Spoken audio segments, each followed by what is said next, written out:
Good morning, everybody. Welcome to Maths this morning with Year 4. Hooray, it's Friday. At least after today, you get 2 days off where from your learning, where before we start again on Monday. We're going to start this morning with our usual warm-up activities. We've got the triangles and the squares back today. I'm not sure what happened yesterday, but they are back today.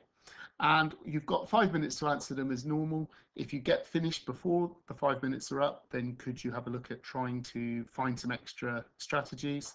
Press pause when you're working, press play when you're ready for me to carry on. Okay, the first job this morning will be question 8, 1/4 of 32. Remember that to find 1/4 of something, you need to divide the number by 4. So in this case, we're starting with 32. We're going to divide that number by the denominator, which is 4, and our answer then would be 8. 32 divided by 4 will be 8. So 1/4 of 32 would be 8. Okay, our second question this morning, 322 take away 227 is a written question. We would expect you to use pencil and paper with this one. And it's a decomposition or an exchanging question. If we line everything up ready to go in the abstract method, 2 take away 7, okay, can't do it. So we would need to borrow or exchange from the tens column. So we're going to take a 10 there and move it into the ones column here. 12 take away 7 then would be 5. Now we've almost got a double exchange going on here. Because we've removed one of the tens, we've only got one left. And we're going to be saying now 1 take away 2 can't be done. So we would need to exchange again from over here. Now this then means that we've got 11 here. 11 take away 2 will equal 9. And then finally 2 take away 2 will equal 0. Our answer then would be 95. Third this morning, another written method. We've got 56 divided by 4. The first method this morning, we're going to use bus stop method or abstract method of short division, and we're ready to go. So 4 goes into 5 once. There is 1 left over, which we then will put next to the next digit there. This then takes that from being a 6 to being 16.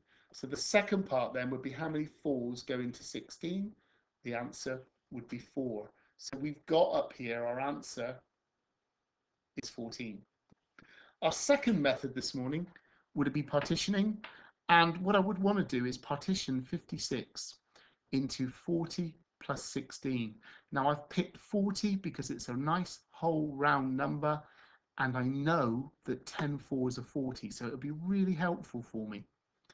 So the first thing I'm going to do is say 40 divided by 4 would equal 10. The second thing I'm going to say is 16 divided by 4 equals 4. I then need to recombine at the bottom. 10 plus 4 equals 14. Our final question this morning is 455 plus 20. Now this is a straightforward place value question. It is a mental strategy. You shouldn't have needed to use any calculation with it. The only digit that you need to change is in the tens column. Okay, you're adding 20, which means you're going to be altering the tens column. I've highlighted the 5 there because it is the tens column. It is worth 50. And I've highlighted the 2 there because that is the tens and we're adding on 20. So here, if I'm going to add 2 or 20 to 50, then it becomes 70. So 455 plus 20 will be 475. Or you could start with 455 and count on 20 in tens. And you can see it would be 10, 20. So the answer there would be 475, which matches the previous answer up there. You could choose whatever method you use. It doesn't really matter. Okay, our learning intention this morning is being able to solve problems using money in a slightly different way from yesterday. So our star words this morning will be decimal, pounds, tenth, hundred, pence, whole, and compare. Our in focus task this morning, it's saying there, what's the question asking? It's saying that the person here has picked drinks and snacks for a party of 6. I'm not sure where she's having a party of 6 at the moment, but there you go. And what could she choose? So it's not what should she choose, what could she choose? So I want you to have a little think about the question. What is it asking? What would you need to be able to do? And can you use any of the previous learning to do that?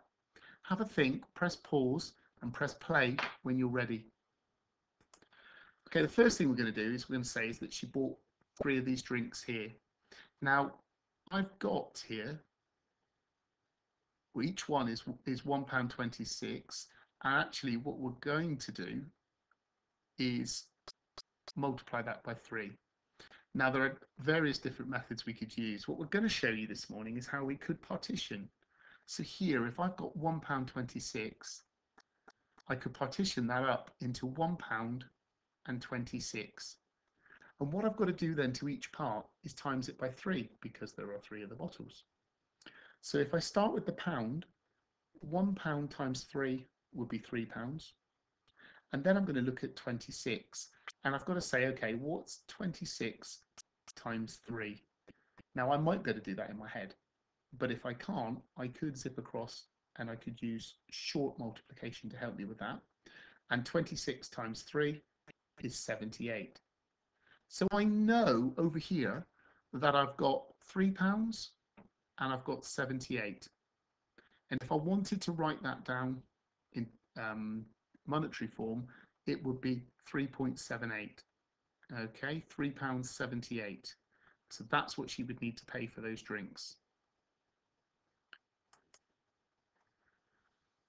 Short advice, we've also got 6 small bags of crisps and 3 of the larger bags. Now there are different methods she could be using here. Okay, so we could here, if we're going to have each of these bags here cost 51p. So we've got to find what 51 times 6 would be. Okay, so you could use abstract method there if you wanted to. If we were going to do that, we'd be left with 306p or £3.06. And if we're going to write that, it would be 3.06. Remember, the tenths column is still live, it's still active. If you haven't got anything in it, you need to fill it with a placeholder. So £3.06 we would write as 3.06. On the other side here, we've got the 3 large bags of crisps. Now we've got £2.09 times 3. Okay, each bag is worth £2.09. Now we said here you could partition. So if we were going to partition £2.09, we could partition it into £2 and 9p. And then I'm going to need to multiply those by 3. So 3 lots of £2 would be £6, and 3 lots of 9p would be 27. If I then recombine that, I would be getting £6 and 27p. So 2 completely different methods, but you can be choosing which one you feel most comfortable with. Now it's your turn. Have a little play. What I want you to try and do is see whether or not you can use one method or the other to calculate what each of these would be. Have a little play, press pause and press play when you're ready for us to move on. Okay, you're now ready for your independent learning task this morning. What we want you to do is to try and complete worksheet 6 on pages 52 and 53.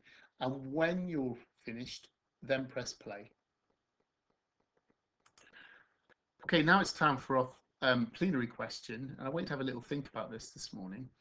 Young lady here is buying 2 small bags of crisps and 2 large bags of crisps, and she's paying with a £10 note.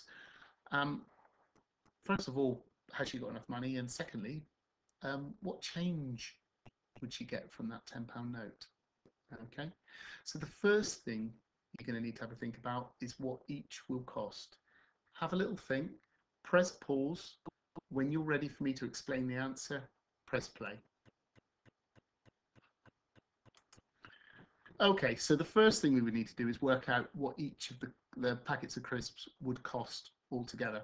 So if we're looking at, for example, the small bags here, we know there's each one is worth 79 pence and we're going to have 2 of them. So I'm going down the partitioning and combining route. So I'm going to say 2 lots of 70 then would be £1.40 and 2 lots of 9 would be 18 pence. If I was to recombine them, then it would be £1.40 plus 18 pence would give me £1.58. So that is what these two will cost. The larger bags are slightly different.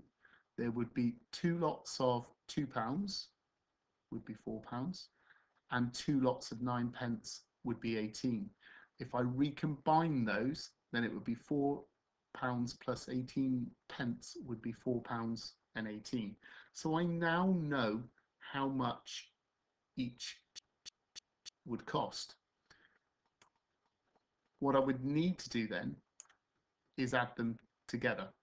So £4.18 plus £1.58 would have given me £5 and 76 pence. And if I wanted to find the change from a £10 note, then I would either count up from £5.76 to £10, or I would count back. Either way, my change would be £4.24. The important part with this were these 2 steps here. These parts at the end here, the change is lovely for you to have had a go at, but this was the most important part today. Okay, have a lovely weekend and we'll speak to you on Monday morning. Thanks very much. Bye.